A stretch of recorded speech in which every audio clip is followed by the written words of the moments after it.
6월입니다. 어떠세요? 그냥 보통 날하고 똑같으세요? 혹시 오늘 새벽에 축구 보신 분 있어요? 축구 이야기하면 절반 이상 분들이 싫어하시죠. 근데 해야 될 것 같아요. 36년 만에 기적을 또 일으켰어요. 4강에 올라갔어요. 20살 이하의 그 팀이, 예전엔 청소년 축구라 그랬는데 요즘 나이로 표시하잖아요. 20세 언더? 그래서 4강에 올라갔어요. 아주 그냥 드라마를 썼더라고요. 그런데 이 팀을 이야기할 때 꼭 잘 나오는 게 막내 형이라고 불리는 이강인 선수. 막내 형이래요. 막내인데 형이라는 거죠. 그러니까 거기 있는 팀원들이 이 막내를 리더로 인정을 해요. 근데 좀 이상해요. 그 팀엔 리더가 있거든요, 감독이. 근데 감독이 그걸 이용해요, 잘. 그리고 그걸 통해서 한 팀으로 만들고 정말 기적을 일으켰어요. 4강에 올라갔어요. 근데 이 친구들이 지금 무슨 이야기 하냐면, 잘했다 끝났다가 아니라 그냥 이참에 우승하자 이런 이야기를 해요. 굉장히 멋지잖아요. 그런데 며칠 전에 그 A 국가대표팀이라 그래서 이제 나이 제대로 된 그분들이 그 평가전을 했거든요. 호주라는 팀하고 1대0으로 이겼어요. 그러면 잘했다 박수 쳐야 되는데 지금 평이 안 좋아요. 그리고 감독에 대해서 수많은 비판들이 진행이 돼요. 호주는 6명이나 바꿨어요. 이렇게 평가전이니까. 근데 우리는 달랑 3명 바꾸고, 전반전 전에 무슨 실험하다가 제대로 안 돼서 선수들의 이야기가, 그 포지션에 제가 왜 뛰었는지 모르겠어요, 어쩌고. 근데 결과는 1대0으로 이겼어요. 왜 갑자기 축구 이야기 하냐면, 어떤 리더가 있느냐에 따라서 따르는 사람들의 운명이 바뀌어요. 똑같은 축구지만. 좋은 리더가 앞에서 이끌고 또 따르는 사람들에게 잘 가르치면 그 따르는 사람들이 이제 편해져요. 자기들이 뭘 해야 될지도 정확하게 알고. 그런데 리더가 그걸 잘 못하고 제대로 소통을 못하면 늘 따르는 사람이 힘들어요. 어떨 때는 어떤 요구를 더하면 그거 내가 굳이 왜 해야지? 이런 생각이 들 때도 있어요. 게다가 리더 자신이 지금 따르는 사람들에게 뭘 요구해야 될지 잘 정리가 되어 있지 않으면 늘 제대로 소통도 못하고 확신하게 말도 못 건네고, 그리고 내가 정말 이 리더의 위치에 서 있어야 될까 쭈삣쭈삣 거릴 수도 있어요. 근데 반대로 정말 자신이 뭘 이야기해야 되고 또 말하는 그것이 따르는 모든 사람들에게 정말 유익한 것이라는 것을 정말 잘 알고 있는 사람, 그래서 그걸 정말 그들이 잘 따라오면 모두에게 좋은 일이랄 것에 대한 확신이 있는 사람은 명확하게 그 이야기를 합니다. 그리고 요청해요. 이걸 따르는 것이, 여기에 집중하고 헌신하고 충성하는 것이 당신에게 좋은 일이라고 이야기를 해요. 후자가 훨씬 좋은 리더예요. 좋은 것을 보여줄 수 있고 이야기해 줄 수 있는. 예수님은 그런 리더입니다. 본인이 무엇을 이야기해야 되는지 아는 분이에요. 그리고 본인이 그렇게 이야기하는 것이 정말 따르는 사람들 안에서 이루어지면 그 사람들의 인생이 정말 새롭고 좋아질 걸 아시는 분이기 때문에 자신에게 따라오는 사람들에게 그걸 늘 거듭거듭 가르치고 알려주고 이해시키고, 때로는 강한 어조로 이야기하시는 그런 리더이세요. 그러니까 헌신을 우리에게 요구하시는 분이에요. 근데 예수님이 우리에게 요구하시는 그 헌신, 충성은 다른 것이 아니라 예수님이라는 그분에 대해서, 또 그분이 갖고 있는 목적에 대해서 제자들이 100% 헌신하기를 바라시는 거예요. 적당히 파트타임으로 헌신하는 것이 아니라 온전하게 헌신하기를 바라고 계세요. 오늘은 그 부분을 좀 살펴보려고 합니다. 우리가 6월 한 달 예수님과 더불어 함께 산다는 것이 무슨 의미인지 찾고 있는데, 오늘은 특별히 헌신이라는 주제로 예수님과 우리의 관계에 대해서 좀 살펴보려고 합니다. 그 내용을 담고 있는 것이 오늘 설교 안에 드렸던 이 누가복음 14장 25절에서 35절의 내용이에요. 같이 읽을까요? 같이 읽겠습니다. 많은 무리가 예수와 동행하였다. 예수께서 돌아서서 그들에게 말씀하셨다. 누구든지 내게로 오는 사람은 자기 아버지나 어머니나 아내나 자식이나 형제나 자매뿐만 아니라 심지어 자기 목숨까지도 미워하지 않으면 내 제자가 될 수 없다. 누구든지 자기 십자가를 지고 나를 따라오지 않으면 내 제자가 될 수 없다.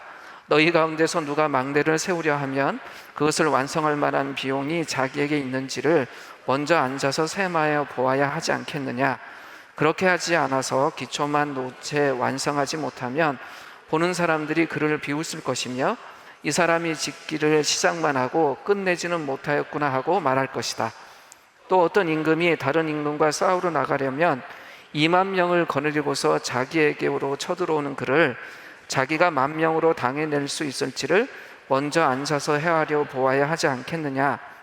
당해낼 수 없겠으면 그가 아직 멀리 있을 동안에 사신을 보내서 화친을 청할 것이다. 그러므로 이와 같이 너희 가운데서 누구라도 자기 소유를 다 버리지 않으면 내 제자가 될 수 없다. 소금은 좋은 것이다. 그러나 소금이 짠맛을 잃으면 무엇으로 그것을 짜게 하겠느냐. 그것은 땅에도 거름에도 쓸데가 없어서 밖에 내버린다. 들을 귀가 있는 사람은 들어라. 예수님 앞에 수많은 무리들이 있었습니다. 근데 그들에게 지금 특별한 가르침 하나를 주시는데, 이 무리들은 예수님과 이미 동행하고 있던 사람들이에요. 근데 이분들, 이미 예수님과 동행하고 있는 사람들에게 단순한 동행이 아니라 이제 헌신해야 된다고 하시면서 이 헌신과 동행 사이에서 특별한 가르침 하나를 주십니다. 읽었던 누가복음 14장 25절은 18장 30절까지 한 묶음으로 이어지는 말씀이에요. 예수님의 삶을, 또 예수님의 사역을 여행에 비유할 수 있다고 했잖아요. 근데 바로 이 누가복음 14장 이 부분부터 예수님 인생의 사역의 후반부가 시작이 됩니다. 이 여행이 끝나면 그 여행이 끝나는 지점은 예루살렘이에요. 그리고 예루살렘에서 벌어지는 일은 우리가 잘 알고 있는 그 일주일의 사건, 예수님이 죽으시는 그 사건이 바로 그 최후의 시간이 이 여행의 끝에 있습니다. 어찌 보면 지금부터는 이 앞부분에 있었던 것하고 달리 굉장히 긴장감 있는 이야기들이 계속 이어지는 그런 부분입니다. 예루살렘에 예수님이 가고 나면 굉장히 분주한 시간들을 보내셔야 되기 때문에 사람들하고 조용히 앉아서 대면해서 뭔가 가르칠 수 있는 그런 상황이 못 되세요. 그래서 하고 싶은 이야기가 있다면, 본인의 마지막을 준비하면서 하고 싶으신 이야기가 있다면 지금 하셔야 했습니다. 그래서 이 부분부터 예루살렘 가는 그 길엔 계속 끊임없이 예수님이 이야기하시는 장면들이 나와요. 한 번은 예수님께 비판적이었던 이 바리새인들이나 율법 교사들을 향한 이야기들이 나오고, 한쪽은 예수님을 따라왔던 제자들에 대해서 삶에 대한 이야기 계속 전달을 하십니다. 근데 좀 특징적인 게요, 예수님이 되게 어디서 이야기하셨다 이런 특정한 장소가 많이 나오잖아요. 그런데 이 다음부터는 그런 특정한 장소가 기록되지 않아요. 어쩌면 여행하시면서 걸으시면서 제자들에게 또 그 주변에 있는 무리들에게 이야기하신 것처럼 그렇게 기록되어 있습니다. 예수님 거듭 제자가 무엇인지에 대한 것을 여러 번 이야기를 하셨습니다. 강력한 경고를 하시기도 하고요. 그러면서 진짜 제자와 거짓 제자, 참된 제자와 가짜 제자와 어떤 것이 계속 구분하세요. 예루살렘에 도착하시면 진짜 마지막 사건을 치르셔야 되니까 함께 동행하는 사람들에게 마치 전쟁터에 이제 막 전투에 투입되기 직전에 있는 사람들에게 최종의 정신교육하듯이 단단하게 교육을 하시는 그런 모습이세요. 점점 가면 갈수록 예루살렘에 가까워지는 그런 여정입니다. 사실 예수님이 그 누가복음 안에서 보면 7장 11절 이후에 예수님 주변에 굉장히 많은 사람들이 몰려들기 시작해서 예수님 갈 때마다 수많은 사람들과 함께 계셔요. 그들이 예수님 앞에 왔던 이유는 참 다양하지만 어쨌든 간에 수많은 사람들이 있었습니다. 그 무리들을 향해서 예수님이 이야기하시는 거예요. 나랑 동행하는 거 좋은데, 근데 나를 따른다는 것의 의미가 무엇인지 당신들이 생각해야 된다.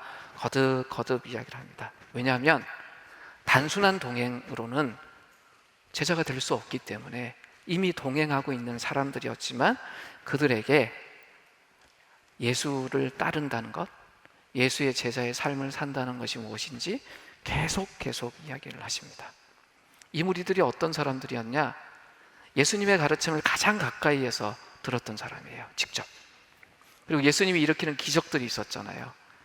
뭐 귀신이 쫓겨가기도 하고, 뭐 몸이 아픈 사람들의 병이 낫기도 하고, 심지어 죽었던 사람이 살아나기도 하고, 이런 기적을 그 현장에서 다 같이 경험한 사람들이에요. 게다가 어떤 사람들은 예수님이 오병이어 기적을 나눌 때 예수님 손에서 만들어졌던 그 빵, 그 고기를 직접 먹은 사람이에요. 어때요? 괜찮은 사람들은 아니에요? 예수님과 동행하면서 가장 가까이에서 가르침도 듣고 기적의 현장에도 함께 있고 심지어 오병이어의 그 떡도 직접 먹은 사람이라면 굉장히 대단한 사람 아닙니까? 근데 이 무리에게 예수님이 뭘 이야기하시냐면 그것만으로는 안 된다라는 거예요. 그 단순한 동행을 넘어서 이제는 정말 제자의 삶을 시작해야 된다라고 이야기하십니다. 그 핵심에 있는 거를 딱 하나로 줄인다면 우선순위를 바꾸라는 이야기예요. 그 이야기를 하시기 위해서 예수님이 여러 표현들을 사용하십니다. 그러면서 예수를 따르는 제자의 삶을 살기 위해서는 어떤 비용을 지불해야 되는지에 대해서 곰곰이 생각해야 된다라고 이야기하십니다. 예수님 지금 최종 면접하시는 것 같아요. 지금까지 한 3년 동안 3년 반 동안 수많은 사람들에게 가르침을 주고 계셨지만 이제는 마지막 여행 끝에서 뭐 하셔야 돼요? 이 땅에 오셨던 가장 궁극적인 목적인 십자가를 지시는 그 일을 하셔야 되는데 그 일에 누구와 동행을 할지 이분이 정하셔야 되는 거예요. 예수님 입장이 돼보세요. 가장 인생에서 중요한 일을 지금 하셔야 돼요. 그럼 그 인생의 가장 중요한 일에 누구와 함께 할지를 선택하셔야 되잖아요. 여러분이라면 어떤 사람들을 선택하시겠어요? 자, 우리가 기업의 큰 CEO라고 합시다. 진짜 이 회사에 명운이 걸려있는 새로운 프로젝트를 시작을 해요. 이 프로젝트에 함께 갈 팀원들을 세우고 또 본부장을 세운다. 그럼 면접 한 번 보시겠어요? 여러 번 보시겠어요? 여러 번 보고 까다롭게 보겠죠. 예수님이 좀 그러신 것 같아요. 이 무리들을 향해서 굉장히 까다롭게 여러 번 가르침을 주시면서 이야기하십니다. 25절에 보면 동행하던 많은 무리라고 이야기를 했는데 사실 이분들이 거의 준 제자급들이에요. 예수님을 철저하게 잘 따르던 사람이에요. 예수님이 예루살렘으로 가고 있다는 걸 알고 있었어요. 이 여정의 의미를 알고 있는 사람들이에요. 로마의 속국이었잖아요. 근데 수많은 사람들이 예수라는 지도자를 따라서 지금 예루살렘으로 간다? 이게 어떤 의미입니까? 로마 입장에서 보면 굉장히 불편한 일이에요. 근데 예루살렘으로 같이 가요. 이 무리들이 정도의 차이는 있겠지만 마음속에 각오하고 있는 게 있다고요. 퍼레이드로 생각했을 수도 있을지 몰라요. 이제 우리가 예루살렘으로 가서 점령하고 뭔가 한다. 하지만 거기에 희생이 따르고 여러 가지 것들을 충분히 생각할 만한 그 여정에 이 사람들이 함께한 사람들입니다. 근데 예수님이 이 군중을 향해서 뭐라고 이야기하냐면 누구든지 내게로 오는 사람들은 다음에 두 가지에 대해서 생각해야 된다라고 딱 못을 박아버리세요. 동사로 보면 두 가지예요. 하나는 미워해야 된다. 하나는 따라와야 된다라는 이야기예요. 뭘 미워해야 되냐라고 이야기를 하시냐면 이렇게 이야기하세요. 부모나 처자나 형제자매나 심지어 자기 자신의 생명까지도 미워하지 않으면 안 된다라고 이야기를 하세요. 그래야만 제자가 될 수 있다. 그리고 또 한 가지, 자기 십자가를 지고 따라오지 않으면 제자가 될 수 없다, 이렇게 이야기를 하세요. 예수를 따르는 삶에 우리가 지불해야 되는 비용이 무엇인지 따져보고 난 뒤에 따라와라, 이렇게 이야기를 하시는 거예요. 정말 최종 면접을 진행하시는 것 같아요. 그 무리 안에는 거의 한 3년 이상 예수님 따랐던 사람도 있고 최근에 한 일주일, 2주일 따른 사람도 있겠지만 1년 이상 따랐던 사람도 꽤나 많을 거란 말이에요. 그 사람들은 이미 예수님의 여러 이야기들을 들으면서 그 고비고비를 넘어서 여기까지 온 사람일 텐데도 불구하고 예수님이 이 이야기를 하세요. 근데 좀 이상하세요. 예수님은 원수까지도 사랑하라라고 가르쳤던 분이잖아요. 근데 여기서 뭐라고 이야기하시냐? 느닷없이 미워하라고 이야기를 하세요. 그리고 대개 예수님이 제자들을 부를 때는 주저하지 말고 따라오라고, 즉시 순종하라고 그렇게 불렀던 분이잖아요. 근데 여기서는요, 차분하게 앉아서 곰곰하게 따져보고 난 뒤에 따라오라고 이야기를 하세요. 이 예수님 말씀을 좀 살펴보려고 해요. 누가복음 6장 35절하고 이 14장 26절을 끊지 않고 그냥 차례대로 한번 그냥 연결해서 읽어보겠습니다. 준비되셨어요? 같이 읽겠습니다. 시작. 그러나 너희는 너희 원수를 사랑하고 좋게 대하여 주고 또 아무것도 바라지 말고 꾸어 주어라. 그래야면 너희는 큰 상을 받을 것이요 더없이 높으신 분의 아들이 될 것이다. 그분은 은혜를 모르는 사람들과 약한 사람들에게도 인자하시다. 누구든지 내게로 오는 사람은 자기 아버지나 어머니나 아내나 자식이나 형제나 자매뿐만 아니라 심지어 자기 목숨까지도 미워하지 않으면 내 제자가 될 수 없다. 한 분이 하신 이야기 같아요. 근데 한 분이 하셨어요. 도대체 뭘 이야기하고 싶으신 것이냐?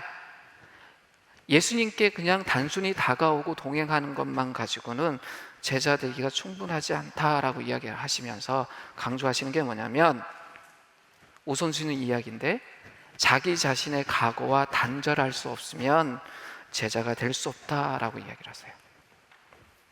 그래서 이 이야기를 하세요. 아내를 포함해서 부모나 자녀, 형제자매, 심지어 자기 자신까지도 미워할 수 있어야 된다라고 이야기를 해요. 아내를 미워하라? 예수님의 명령이니까 남편 여러분, 아내를 미워하시겠습니까? 그럼 우리 죽어요. 예수님이 결혼의 경험이 없으시니까 이렇게 좀 막말하실 수 있는 건가요? 이거의 의미가 뭔지 정말 우리가 찾지 못하면 정말 어려워져요. 부모와 자녀를 미워하래요. 이게 도대체 무슨 이야기입니까? 당시 법으로 해도 유대교에서 이건 돌 맞아 죽는 거예요. 자녀 방치해서 안 되고요, 부모님 공경하지 않으면 안 됐어요. 근데 예수님이 그 말을 하시는 걸까? 형제 자매를 미워하라? 가족 제도를 깨라는 이야기인가요? 도대체 예수님은 어떤 지도자인가요? 저희가 예수님 말씀을 오해하지 않아야 됩니다. 이 미워하라는 말이 이 세머예요. 근데 이 말의 좀 특징이 뭐냐면, 적대감을 가지란 말이 아니라 정말 더 중요한 게 있으면 그것을 더 집중하고 이것을 더 사랑해야 되기 때문에 이것만큼은 덜 사랑하라는 의미예요. 미워하라는 것이 적대감을 가지란 말이 아니라 가장 중요한 것보다는 덜 사랑하라라는 이 세모 계통의 말의 의미예요.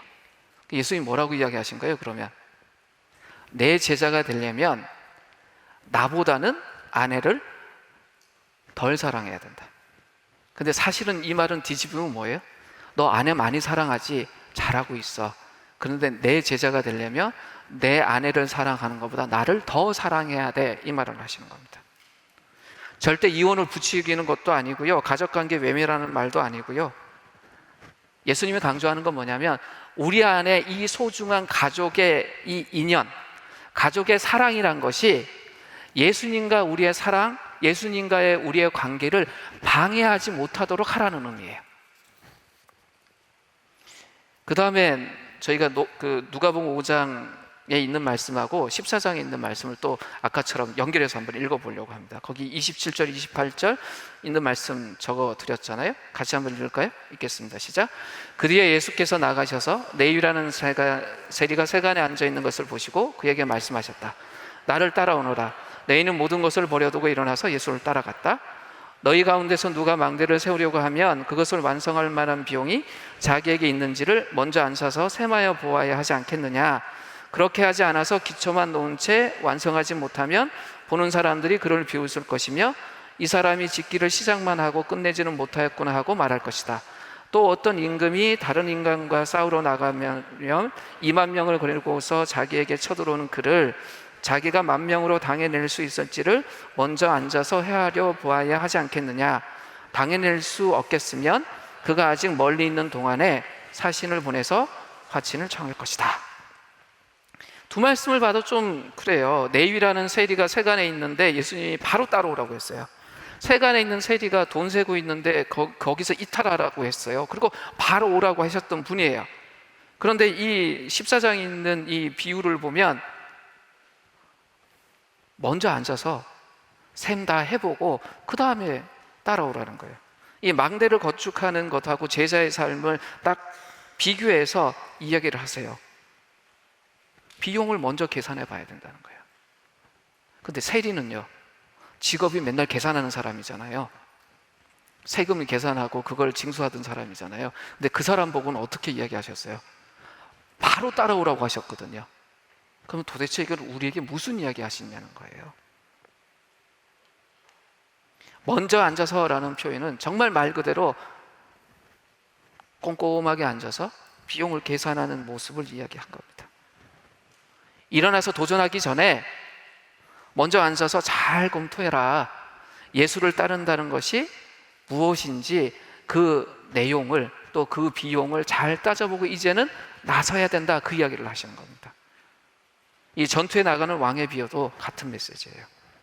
그럼 도대체 예수님이 이야기하시는 예수를 따르는 것에, 이 헌신하는 것의 비용이 무엇인지 그걸 좀 살펴보려고 하는데 그림 언어 두 개로 이야기를 하세요. 첫 번째가 뭐냐면 자기 십자가라는 이야기를 하세요.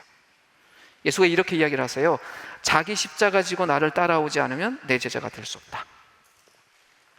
십자가 직접 보신 적 있어요? 영화에서는 봤잖아요. 뭐 패션 오브 크라이스트도. 그래서 우리가 뭐 십자가 대간 어떤 건지 알잖아요. 근데 예수님의 청중들은 그걸 직접 본 사람들이에요. 그래서 예수님이 십자가 이야기를 했을 때 십자가를 진다는 의미가 무엇인지 이들은 설명이 없어도 알 수 있는 사람들이었어요. 로마 제국에 있는 사람들이 이 십자가형을 자주 사용을 했습니다. 로마에 대적하는 사람들. 예수님이 십자가 처형을 당한 첫 번째 인물이 아니세요. 여도도 있었습니다. 십자가를 지는 사람 어떤 사람들이었냐? 로마에 대항하던 사람이었어요. 로마에 대항하면 또 대항하는 일에 있어서 우두머리였던 사람들은 십자가 지는 거예요. 그거 가지고 지금 이야기를 하세요. 로마인들이 이 제수를 처형하기 위해서 데려갈 때 그 제수가 죽어야 되는 그 사형의 형태는 십자가를 그 제수가 직접 지고 가게 했어요. 이 사람이 어떤 사람이에요? 로마에 대항하던 사람이에요. 근데 대항하다가 죽음의 길을 가는 사람인데 그 사람이 십자가를 탁 짊어지어 놓고 끌고 가요. 정말 하기 싫은 일이죠. 근데 그렇게 굴복하고 순종하면서 걸어갈 수밖에 없어요. 복종하는 거죠. 그리고 다른 사람들을 다 보게 해요. 길거리에 수많은 사람들이 구경할 거 아니에요? 그러면서 이게 하나의 사인이 돼요. 너네들도 이 로마의 이 권력 앞에 복종하지 않으면 이렇게 죽을 수밖에 없어. 십자가를 진다는 게 이런 거야. 근데 이걸 이용해서 예수님이 이야기를 하시는 겁니다. 당신들이 피상적으로 나를 따라왔다면 이제는 곰곰이 생각해 봐야 될 때다. 나를 따른다는 건 자기 십자가를 진다는 것이다.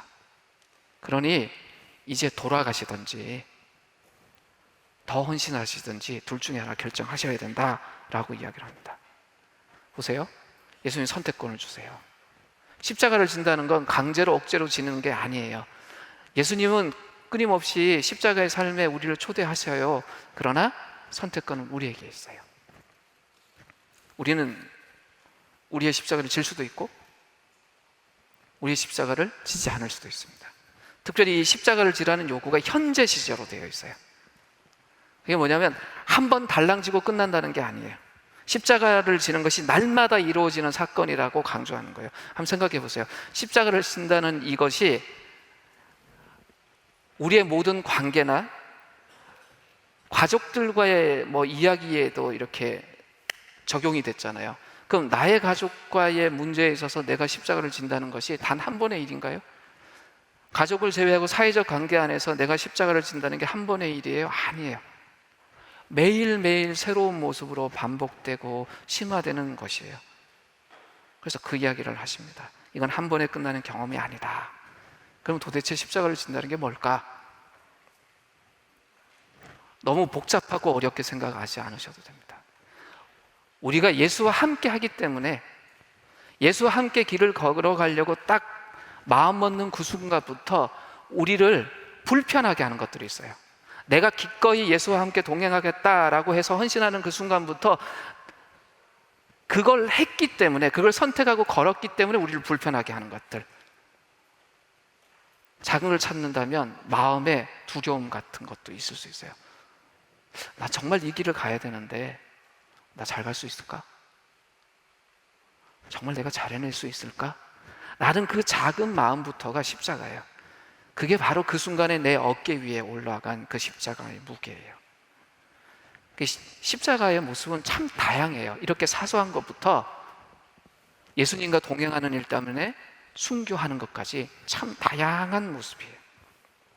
어떤 십자가는 아주 짧은 기간 우리의 어깨 위에 지워져 있지만, 또 어떤 십자가는 평생 지속되는 것도 있어요. 자기 십자가라고 이야기하시잖아요. 자기. 무슨 뜻이냐면 우리가 각자가 져야 될 십자가가 다 다르다는 거예요. 원리는 같지만 다르다는 거예요. 제가 져야 되는 십자가하고 여러분이 져야 되는 십자가 똑같지 않아요. 베드로 사도가 지었던 십자가랑 바울 사도가 지었던 십자가랑 우리가 지는 십자가 똑같지 않다는 거예요. 내가 지는 십자가와 동료가 지는 십자가가 같지 않습니다.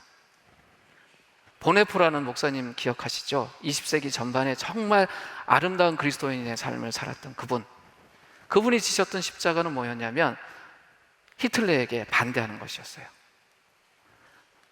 그 당시 독일 교회가 히틀러의 손을 들어줬거든요. 그리고 히틀러는 마치 예수님의 준하는 사람처럼 이야기를 하면서 유럽 전체를 구원할 구원자처럼 그렇게 떠받들 때에 보네포 목사님 아니다 라고 대항을 해요. 자기 십자가를 지신 거죠. 그분의 인생의 끝이 어떻게 되는지 우리는 압니다. 히틀러의 감옥 안에서 마지막을 맞이하십니다.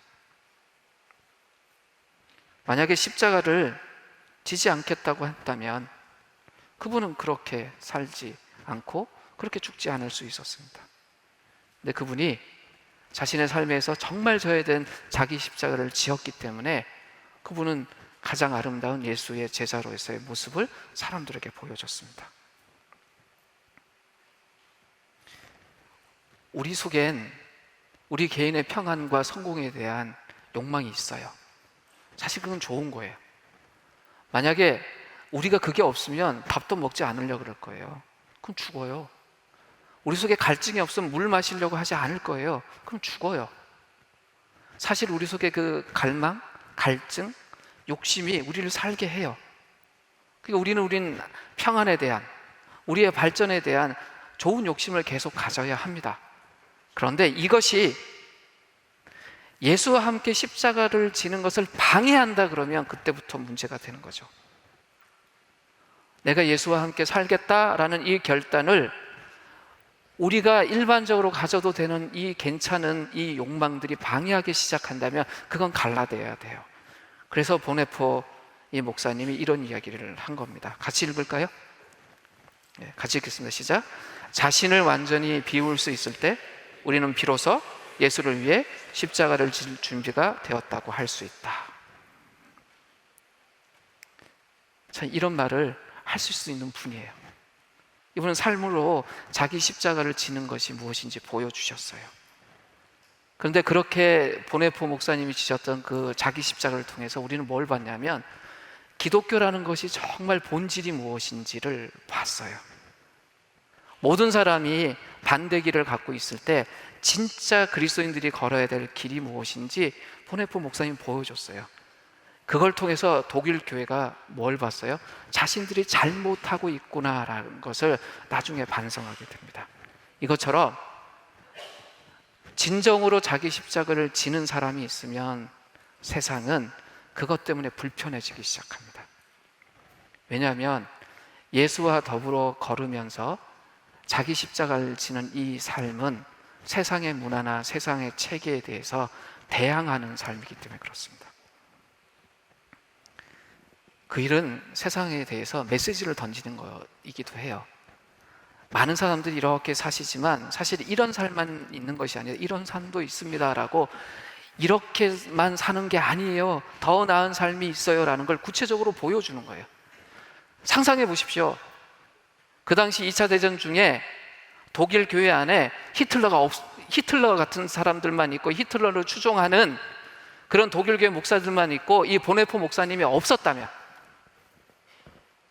정말 그러면 우리는 그때의 역사가 까맣 그냥 검은색에 불과한 그런 역사로 봤을 것 같습니다.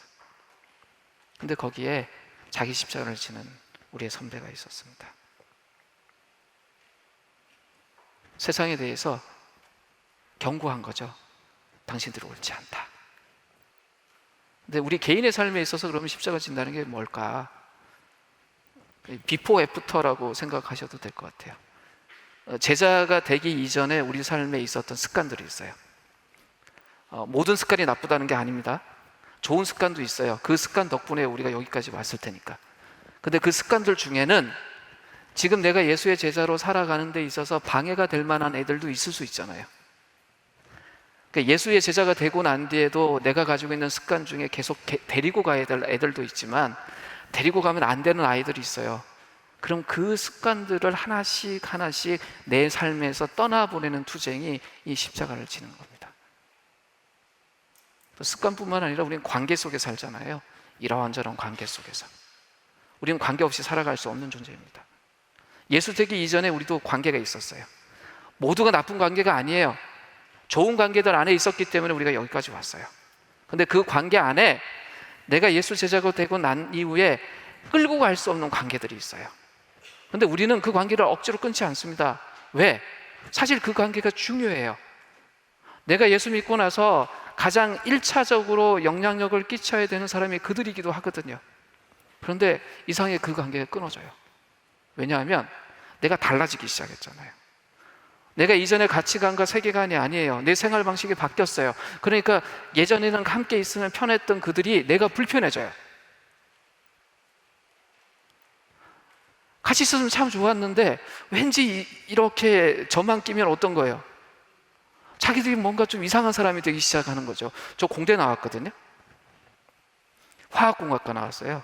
그러니까 이 동문회 같은 데 가면, 예전에 친하게 지냈지만 제가 목사가 됐잖아요.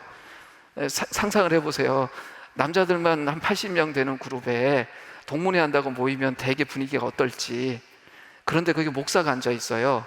근데 저희 동기가 좀 이상해서 목사가 10명이나 됐거든요. 80명 중에. 저희 신학교 아니에요? 그런데 80명 중에 10명의 목사가 앉아 있으면 분위기 어떨 것 같으세요? 동문회가 아니에요. 부흥회지. 저희가 뭐 잘못한 거 아니에요. 저희들 다 등록금 제대로 내고 살고 잘 지냈어요. 근데 불편한 거예요.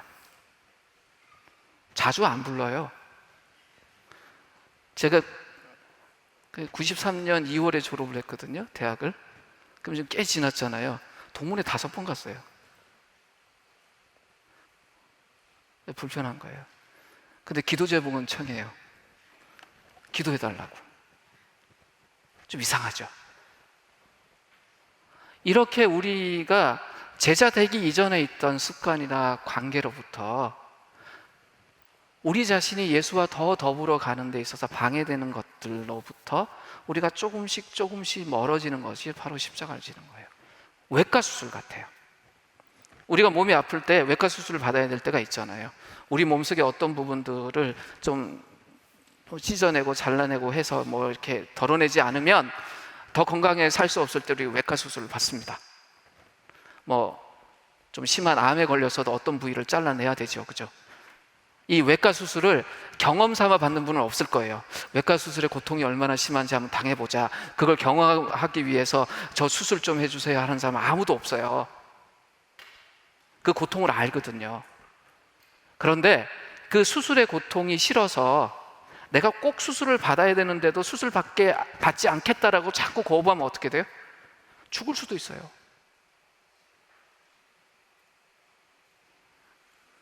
더 건강하게 살려면, 정말 생명을 유지하려면 이 외과 수술은 반드시 필요한 거예요.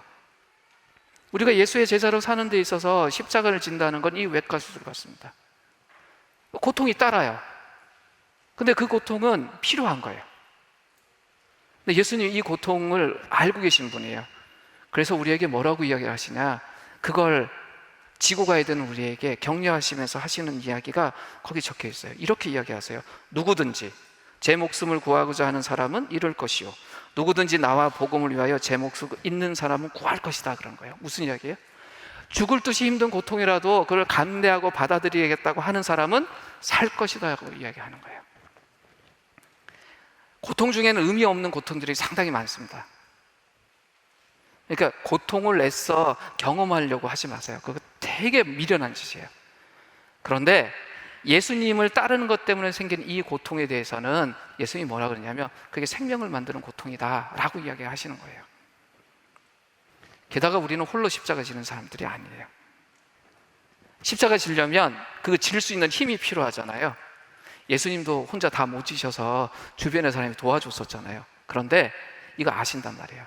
그래서 우리가 우리의 십자가를 지고도 남을 만큼의 능력을 하나님 우리에게 부어주세요. 그리고 우리가 십자가 지고 가다가 지쳐서 이렇게 포기하려고 하면 그때 예수님이 그 위기 속에서 함께 하세요. 그리고 뭐라고 이야기하시냐, 십자가를 지고 가는 우리들에게 내가 결코 너를 떠나지도 않고 버리지도 않겠다라고 격려하세요. 이미 십자가 지고 걷고 있는 사람들을 향해서 예수님은 계속 그런 격려하세요. 근데 이렇게 격려하는 이유가 있어요. 우리가 지금 지는 십자가, 여기 한 400명, 500명 정도 되는 사람이 있는데 삶의 모습에 따라 십자가의 종류가 다 다른데 걱정 안 해도 되는 게 우리가 지는 그 삶의 십자가는 이미 예수님이 다 지셨던 거예요. 그래서 우리의 십자가가 얼마나 무거운지, 얼마나 고통스러운지 예수님 이미 아세요. 우리가 설명하지 않아도 그분은 다 아세요. 그래서 그분은 이 삶이 얼마나 중요한 것인지 아시기 때문에 우리에게 특별한 보상을 주시겠다고 약속을 합니다. 그 부분을 적어놓은 성경 구절을 같이 한번 볼까요? 요한계시록 2장 10절입니다. 같이 읽겠습니다. 시작. 내가 장차 받을 고난을 두려워하지 말아라. 보아라, 악마가 너희를 시험하여 넘어뜨리려고 너희 가운데서 몇 사람을 감옥에다 집어넣으려고 한다. 너희는 열흘 동안 환난을 당할 것이다. 죽도록 충성하여라. 그리하면 내가 생명의 멸관을 너에게 주겠다. 고난이 고통이 없다고 이야기하지 않으세요. 있다고 말하세요. 예수님도 그런 인생을 사셨어요. 근데 뭐라고 이야기하세요? 그게 끝이 아니라고. 그 고통과 고난과 비교할 수 없는 보상이 있다라는 이야기를 하세요. 그게 자기 십자가를 지는 거예요. 이거 계산해보고 따라오라는 거예요. 끝을 아시는 거예요. 훨씬 더 나은 삶을 살 것이다. 그러나 거기에는 자기 십자가라는 고통이 있다. 이 비용 계산하고 따라와라 이야기하신 거예요. 그리고 두 번째 이야기하시는 것은 짠맛 잃은 소금에 대한 이야기세요. 아니, 소금이 짠맛을 잃을 수 있어요? 어떻게 생각하세요? 소금이 짠맛을 잃을 수 있어요? 저 화학과 출신이거든요. 화학적으로 이거 불가능해요. 소금이 어떻게 짠맛을 잃어요? 아무리 소금을 물에 넣고 녹여보세요. 보이지 않는다고 해서 소금을 짠맛을 잃어요? 그런 일은 없어요. 그럼 예수님 무슨 이야기 하시는 거냐고요. 당시 소금이 지금의 소금보다는 좀 능력이 부족했어요. 그러니까 이 나트륨 함량이 좀 적고 마그네슘 함량이 많았기 때문에 보관을 좀 잘못하거나 불순물이 조금만 들어가면 요즘 소금처럼 그렇게 기능하지는 못했대요. 그러니까 생선 같은 데 이렇게 소금 뿌려내면 부패 맞고 또 이렇게 음식할 때 소금 너무 만들고 했잖아요. 근데 소금을 좀 보관을 잘못하면, 그러니까 소금이 가져야 되는 특성을 좀 잃어버리면 그런데 못 써서 버려야 했다는 거예요. 그거 가지고 이야기하시는 거예요. 소금이 소금다 하면 아무 문제 없는 거예요. 문제는 뭐예요? 소금이 소금으로서의 특징을 잃어버렸을 때의 문제예요. 이 소금의 짠맛을 잃으면이라는 이 한국말로 번역된 이 헬라어의 원뜻을 문자적으로 그냥 읽으면 소금이 어리석게 되면이라는 뜻이에요. 소금이 어리석게 된다? 이게 무슨 뜻일까? 예수를 믿고 따라간다고 하면서도 어리석인 듯 하는 사람들이 있어요. 자기 존재를 희미하게 만들어 본 분들이 있어요. 세상하고 타협해요. 지혜롭게. 그리고 세상과 어느 정도 타협하는 게 지혜라고 주변 사람들에게 가르쳐요. 그게 옳다고.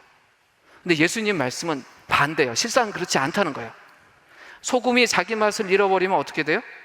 거름에들 쓸 수 없어서 버려버린다 그러잖아요. 정말이에요. 그리스도인들이 그리스도인의 맛을 잃어버리면 세상이 반길까요? 아니에요. 무시합니다. 별것 아니네 라고 하는 정도의 평가가 아니라 아예 무시해버려요. 우린 쉽게 지금 요즘 봐요. 이번 주에 어떤 일이 있었습니까? 한국기독교 총연맹, 한기총, 거기 대표라는 분이 이상한 소리 막 했죠. 사람들이 그러면 어떻게 반응하던가요? 댓글 보면 참 와우, 그게 맛 잃은 소금의 특징이에요. 그냥 사람들이 원래 그런 정도라고 하는 게 아니라 무시해버린다고요. 그런데 우리가 생각할 게 있어요. 소금이란 것이 자기가 그 맛을 내겠다고 억지로 해서 자기 맛을 내요? 아니요. 그냥 자기 존재를 드러내면 소금의 짠맛이 나와요. 예수는 무슨 이야기 하는 거예요? 너네가 예수의 제자로서 그냥 살면 너네 삶 속에 이미 있는 예수의 짠맛이 흘러갈 것이다. 그러면 세상이 알 거라는 거예요. 근데 여러분, 물컵 몇 개가 있는데 소금을 잘 녹여놓으면 이게 소금 들어간 물인지 안 들어간 물인지 마셔보기 전에는 모르잖아요. 근데 아주 진한 소금을 탄 물이 있고 아주 깨끗한 생수가 하나 있고 딱 두 개가 있습니다. 냄새 못 맡게 하고 복부불처럼 마시게 했어요. 뭐 마시실래요? 생수 아니면 소금물? 소금을 먹을 사람 없어요, 그죠? 근데 딱 마셔보면 어때요? 소금이 나 여기 있어요 라고 소리치지 않아도 소금 맛이 나요. 그리고 사람이 뱉어버릴 거예요. 아우, 소금이네. 우리가 우리의 존재대로 살면 세상은 우리의 존재를 봐요. 때로 그것이 세상이 거부하는 이유도 될 수 있고 때로 그것이 환영하고 받아들이는 이유도 될 수 있어요. 예수의 제자가 된다는 것은 이런 것이다 라는 거예요. 오히려 소금이 맛을 잃어버리면 아무 쓸데없는 것처럼 버림받는 것처럼 당신들이 예수의 제자로 산다면 제대로 살아라 라고 이야기하시는 거예요. 두 가지 비용에 대해서 이야기를 하셨습니다. 자기 십자가를 지는 것, 그리고 제대로 짠맛 나는 소금으로 살아야 된다는 이야기를 하셨어요. 근데 이렇게 살려면 중요한 비결이 하나가 있는데 뭐냐면 더 사랑하는 거예요. 이 누가복음 14장 전체에서 예수님은 제자들에게 이렇게 살면 안 돼라는 이야기를 계속 이야기를 하세요. 그래서 예수님께 나온 사람들을 향해서 부모나 처자식, 형제자매보다 예수를 더 사랑해야지, 그렇지 않으면 예수의 제자가 될 수 없다. 좀 부정적으로 이야기하시죠. 뭐 하지 않으면 될 수 없다. 당연히 자기 자손보다 예수를 더 사랑해야 된다. 누구든지 자기 십자가 지지 않으면, 따라오지 않으면 내 제자 될 수 없다. 이러면서 예수가 제자 되는 일에 있어서 할 수 없다라는 언어를 가지고 계속 경종을 울리면서 이야기를 하세요. 근데 요점이 뭐냐? 우리가 예수와 더불어 함께하고 예수와 함께 걸을 때 우리가 그냥 자연스럽게 생각할 수 있는 여러 삶의 일들만 가지고 우리의 삶의 위치가 정해지지 않는다는 거예요. 예상치 못한 것들이 우리 사이에 끼어든다는 거예요. 내 특성이나 내가 가지고 있던 기본의 관계 때문에만 가지고 내 위치가 정해지는 것이 아니라 새로운 것이 만들어지는데 그 중심에 누가 있냐면 예수님이 있어요. 예수님과 관계된 나라는 그걸 기준으로 새로운 관계들이 만들어지고 내 위치가 만들어진다는 거예요. 예를 들면 이런 거예요. 공대 나오고 잘 지내던 아들이 갑자기 신학교 간다고 했을 때 저희 어머니와 저의 관계가 어땠을까요?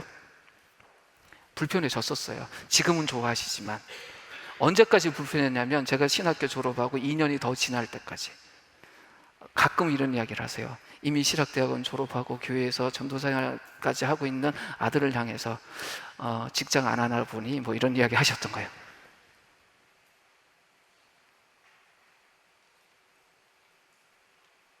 어머님이 그럴 줄 몰랐어요. 근데 마음속에 부담이 있으셨던 거죠. 여러 가지로. 예수와 나라는 관계 말고 다른 관계들도 우리는 있어요. 근데 이 다른 관계들이 예수님과 나라는 이 가장 핵심적인 관계를 왜곡할 수도 있어요. 예를 들어서 누구하고 교제하고 결혼하려고 하는데 그분이 이러는 거예요. 너 예수만 안 믿으면 결혼할 텐데 너 그거 그만두면 너무 좋지 않을까? 라고 한다면 어떡하실래요? 다른 조건 다 좋아요. 그런데 그 이야기 하는 거예요. 너 예수만 안 믿으면 나랑 바로 결혼할 수도 있는데.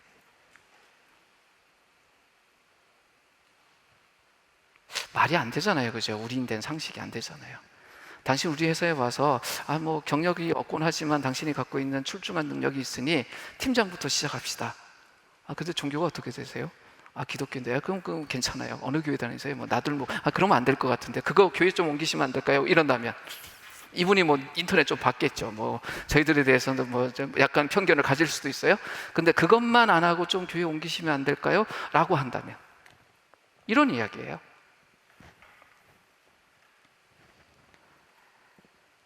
사실을 우리가 여기서 이걸 내려놓을 수도 있죠. 그러면 우리 자신의 진정한 행복은 무너져요. 근데 우리 자신의 행복만 무너지는 것이 아니라 우리 때문에 관계되어 있어서 다른 사람들이 누려야 될 행복도 무너져요. 이건 뭐 하는 거냐면 바보짓 하는 거예요. 덜 사랑하기 시작하는 거예요. 예수님 덜 사랑하자. 사랑하긴 하는데 덜 사랑하자. 그러면 살아갈 수 있을 것 같아. 아니요. 우리가 예수님을 덜 사랑하잖아요. 그럼 다른 존재들에 대한 사랑도 줄어들어요. 그만큼. 예수님 반대로 이야기하시는 거예요. 정말 세상에 있는 소중한 것들을 너희 정말 사랑하고 살고 싶으냐? 그럼 예수를 더 사랑하라는 거예요. 그러면 예수에 대한 사랑이 우리가 커지면 커질수록 우리 주변에 대한 사랑도 우리는 커질 수 있는 존재예요. 사랑이라는 것 자체가 우리 속에서 만들어질 수 없는 거라고 해도 상관없어요. 우리가 예수와의 관계가 깊어지고 예수를 더 사랑하게 되면 우리 주변의 것들에 대해서 더 사랑할 수 있는 존재가 될 수 있다는 것을 강조하시는 거예요. 이런 예는 정말 너무너무 많아요. 예수를 따랐던 우리의 선배들의 삶에서 우리는 흔히 이런 예를 너무나 많이 봐요. 19세기 말 20세기 초에 한국에 오신 수많은 선교사들이 있죠. 그분들은 조선이라는 나라를 몰랐대잖아요. 왜 와요? 조선을 사랑해서요? 아니요, 몰랐다니까요. 조선이라는 나라가 있는지도 몰랐다니까요. 근데 왜 왔겠냐고요. 어떤 조선인들보다 조선을 더 사랑한 그 선배들이 왜 여기 왔겠냐고요. 예수님을 사랑해서 그래요. 예수님을 더 사랑했기 때문에, 예수님이 사랑하는 그 조선을 사랑했기 때문에 여기 온 거예요. 이런 예들은 수도 없이 많습니다. 예수를 따른다는 것의 목적이 어디냐? 예수와 함께 하기 위해서 그렇습니다. 그래서 예수가 있는 그곳에 같이 있고 싶은 거예요. 그래서 예수가 정말 사랑하는 그 무리들 안에 자기가 있고 싶은 거예요. 그래서 우리 선배들의 삶을 보면 어떠냐? 정말 그분이 예수님을 정말로 지나치게 사랑하지 않았다면 결코 관계를 맺을 수 없었을 것 같은 그 공동체 안에 그분들이 있는 것들을 자주 봐요.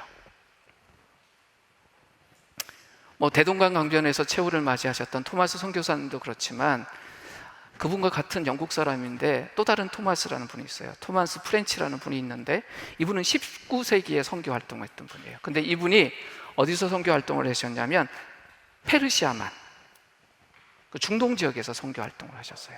주교로 오랫동안 계셨어요. 근데 그때나 지금이나 거기는 어때요? 그리스도인들이 거의 없어요. 그냥 전 인구 중에 그리스도인이 따져봐야 한 자릿수도 되지 않는, 오랫동안 거기서 주교로 사역하셨는데 사역의 열매가 있었을까요? 없어요. 정말 이분이 열병에 걸려서 정말 외로이 죽음을 맞이하세요. 근데 이 토마스라는 분을 그 페르시아만 그 지역까지 무엇이 끌고 갔을까요? 예수님에 대한 깊은 사랑이 없었다면 거길 갔을까요? 그리고 자기가 만나게 될 사람들 속에 자기가 경험했던 것처럼 예수의 생명이 심기고 그것이 열매 맺을 것이라는 그 기대와 소망이 없었다면 거기 갔겠냐고요. 평생을 거기서 살겠지만 해심자를 많이 얻지 못했습니다. 어찌 보면 실패한 거죠.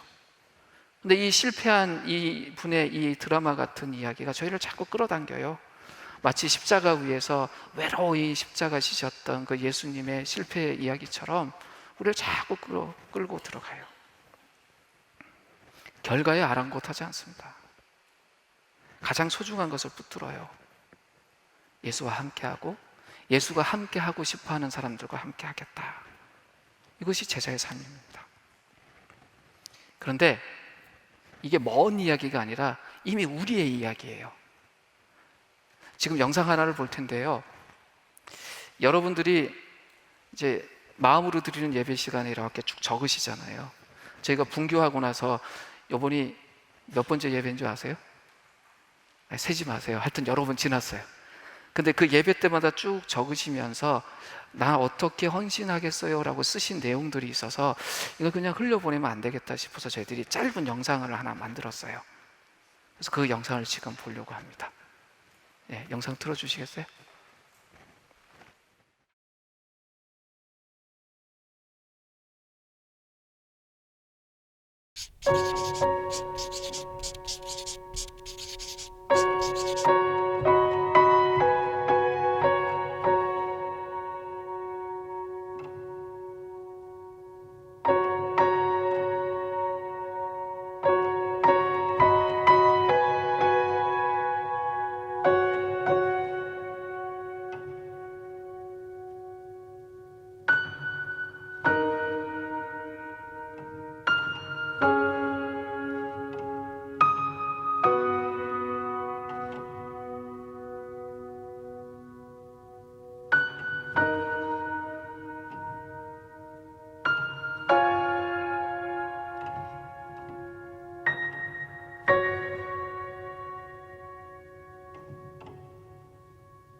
이 영상은 예수를 따르지 않는 사람들에게 감동이 안 됩니다. 오히려 비판적으로 볼 거예요. 뭐 구체적인 계획도 하나도 없고 그럼 뭐 이렇게 이야기할까요? 근데 고백들의 공통점을 보셨어요? 난 예수께 집중하겠다. 또 예수가 집중하는 일에 내 삶을 드리겠다. 사실 이 영상을 제가 이제 며칠 전에 봤을 거 아니에요. 이미 다 알고 계신 분들에게 이 주제로 설교를 할 필요가 있을까? 오히려 그런 마음이 들 정도로 이미 우리는 이렇게 예수와 함께 예수를 따라 걸어야 되는 이 길을 걷고 있는 사람들입니다. 그래서 오늘 결론적으로 이야기하고 싶은 강조가 뭐냐면 예수와 함께 한다는 것이에요. 예수를 따른다는 것의 가장 중요한 의미는 예수와의 깊은 친밀감으로 우리가 초대받았다는 겁니다. 예수님께 점점 가까워지면 가까워질수록 그 사실 자체가 우리를 변화시켜요. 다른 것이 아니라. 그리고 그분의 성품이 우리에게 드러납니다. 예수를 따르고 가까이 가면 갈수록 그분의 은혜와 자비, 사랑, 공의, 긍휼, 정의 이런 것들이 우리 속에 담기는 거예요. 그분을 닮아가는 거죠. 근데 교회 안팎에 수많은 이야기들이 있어요. 이런 거 하면 좋다, 저런 거 하면 좋다, 뭐 이런 거 해야 된다, 저런 거 해야 된다. 근데 그런 소리 다 우린 지우고 딱 단순한 한 가지 소리에 집중하면 돼요. 예수님이 하시는 그 이야기, 나를 따라오라. 근데 어느 날 이 시대의 모습은 주객이 거꾸로 되어 있는 것 같아요. 우리는 예수를 따라가는 제자인데 마치 예수가 우리를 따라오는 분처럼 되어 있어요. 지금의 세상은. 그래서 예수님은 어떤 분으로 보냐면 우리의 요구를 들어주시기 위해 존재하는 분처럼 봐요. 신앙이 뒤틀려져 있어요. 믿음도 강조하고 기도도 강조하는데 믿음과 이 기도라는 것이 능력으로 사용돼서 우리의 평안을 이루도록 만들고 그것을 보증하고 행동해 주는 분으로 예수님을 써요. 자기 만족을 위한 가짜 종교지 이건 진짜 기독교가 아닙니다. 예수님이 어떤 분 되어버리냐, 우리의 꿈과 우리의 비전을 이루어주는 분으로 돼버리는 겁니다. 사실 우리는 둘 중에 하나를 선택해야 돼요. 우리를 따르는 예수라는 가짜 종교를 선택할 건지 아니면 예수를 따르는 제자가 될 것인지 둘 중에 하나 선택하면 돼요. 근데 이건 뭘 선택하는 것이 현명한지 우리는 이미 알고 있어요. 왜? 아니 내일도 모르는 나라는 부족한 리더를 내가 스스로 따라가요? 아니면 온 우주를 만들고 주인이시고 지금도 그 우주를 다스리고 계시는 그 예수를 따라가요? 당연히 예수를 따라가겠다고 선택하는 것이 가장 현명한 일이에요. 그런데요, 불행하게도 인간이라는 존재가 가장 중요한 결정을 해야 될 때가 되면 이 자기 주도성이란 걸 못 내려놔요. 마치 그걸 내려놓으면 굉장히 자기 자신이 보잘것없는 사람으로 보이고 약하디 약한 존재로 보일까봐 그걸 감춰요. 미련하기가 어떤 거냐면 길을 잃어버릴 때 있잖아요. 그럼 길 잃어버렸으면 그걸 인정하고 길 잘 아는 분인데 가서 물어보면 되잖아요. 제가 어디를 찾아가는데 좀 알려주시면 좋겠습니다. 이게 현명한 건데 저희가 잘 안 그래요. 갔던 길 또 가고 같은 길 또 가고 헤매는데도 마치 헤매고 있는 것처럼 안 보이면서 뭐라 그래요? 길이 바뀌었어. 작년에 안 이랬는데 야 이거 뭐 내비게이션 업데이트가 안 돼서 그러나 뭐치 이상한, 그게 우리의 미련함이에요. 이 지배당하는 것에 대한 거부감이 우리 있어요.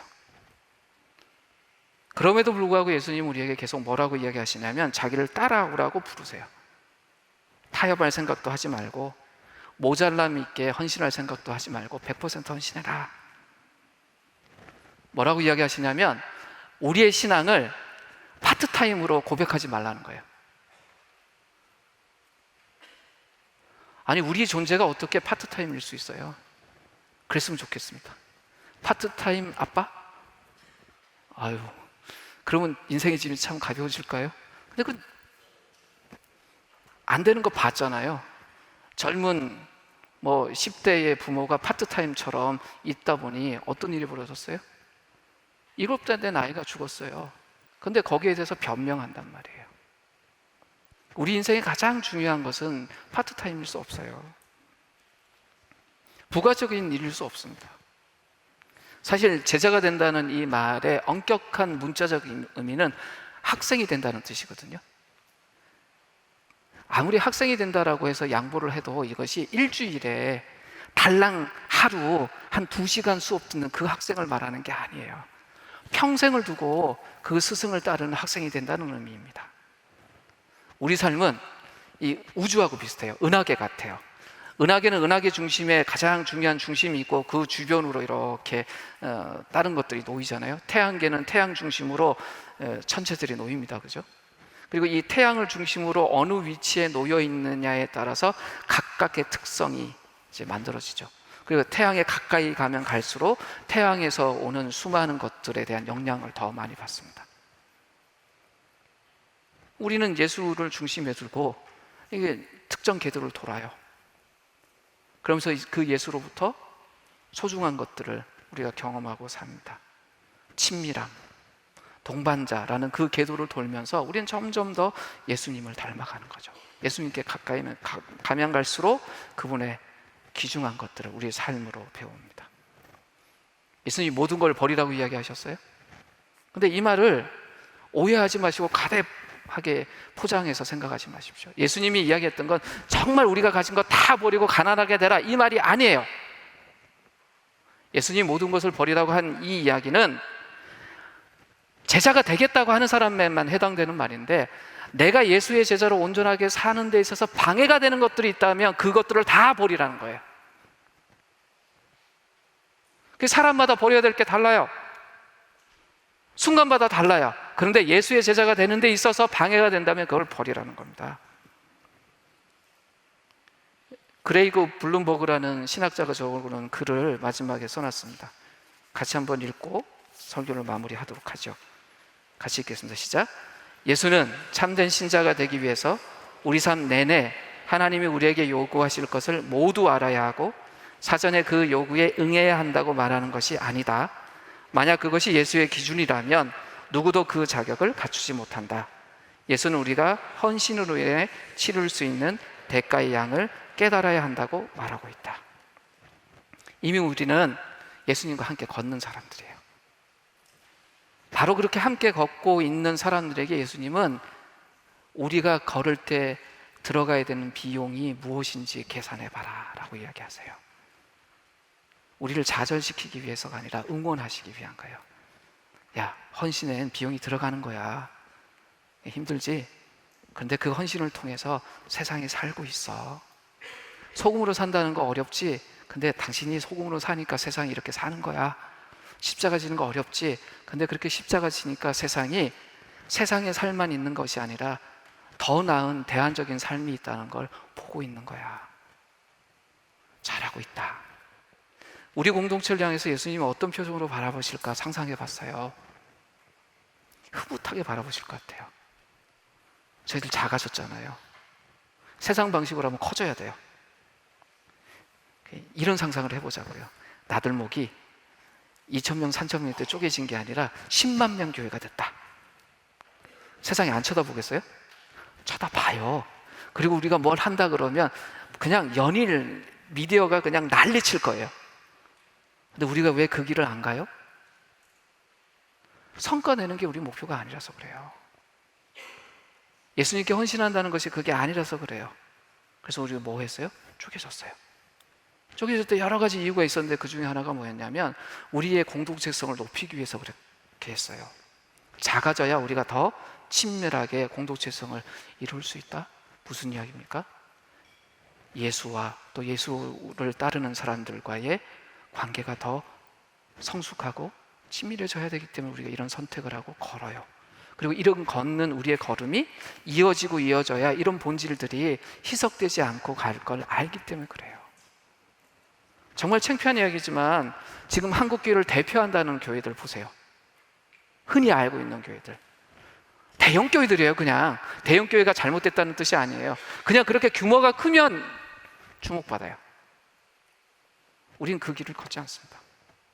이미 우리는 옳은 것을 통해서 소금이 소금다울 때 진짜 소금의 짠맛을 보이는 것처럼 우리가 정말 그리스도의 제자답게 그 예수의 짠맛을 우리의 삶터와 일터에서 살아내면 이 세상이 변화될 수 있다는 걸 이미 보았기 때문에 이 길을 걷기 시작한 사람들이에요. 그런 우리에게 예수님이 어떤 이야기 하실까 한번 생각해 보십시오.